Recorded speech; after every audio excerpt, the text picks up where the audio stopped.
गया शहर के बाहरी इलाके में एक पुराना और जर्जर रेलवे ट्रैक है जो अब इस्तेमाल में नहीं है। स्थानीय लोगों का मानना है कि इस ट्रैक पर एक भूतिया ट्रेन चलती है। कहानी लगभग 50 साल पहले की है, जब एक मालगाड़ी कोयला लेकर जा रही थी और एक भयानक दुर्घटना का शिकार हो गई थी। ड्राइवर और कई यात्रियों की मौके पर ही मौत हो गई थी। दुर्घटना के बाद ट्रैक बंद कर दिया गया, लेकिन लोगों का कहना है कि रात के अंधेरे में उस मालगाड़ी की भूतिया शक्ल आज भी पटरी पर दौड़ती दिखाई देती है। ट्रेन बिना किसी आवाज के चलती है और उसके इंजन से धुएं की जगह एक अजीब सी ठंडी धुंध निकलती है। कुछ साहसी युवकों ने एक रात उस ट्रैक पर छिपकर इंतजार किया। आधी रात के करीब उन्हें दूर से एक धुंधली रोशनी दिखाई दी, जो धीरे धीरे एक ट्रेन की आकृति में बदल गई। ट्रेन के डिब्बों में उन्हें धुंधली आकृतियां दिखाई दी, मानो वे किसी दर्दनाक पीड़ा से गुजर रही हों।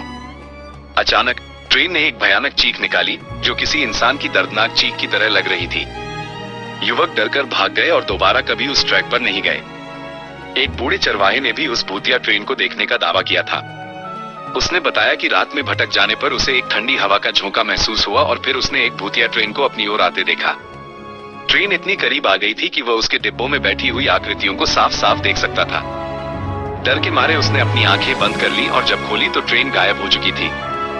माना जाता है कि उस दुर्घटना में मरने वालों की आत्माएं आज भी उस ट्रेन में सवार होकर अपनी आखिरी यात्रा पूरी करने की कोशिश कर रही हैं। उनकी चीखें और कराहें रात के सन्नाटे में सुनाई देती हैं। गया की भूतिया ट्रेन आज भी उस सुनसान ट्रैक पर आत्माओं का एक दर्दनाक सफर जारी रखे हुए है।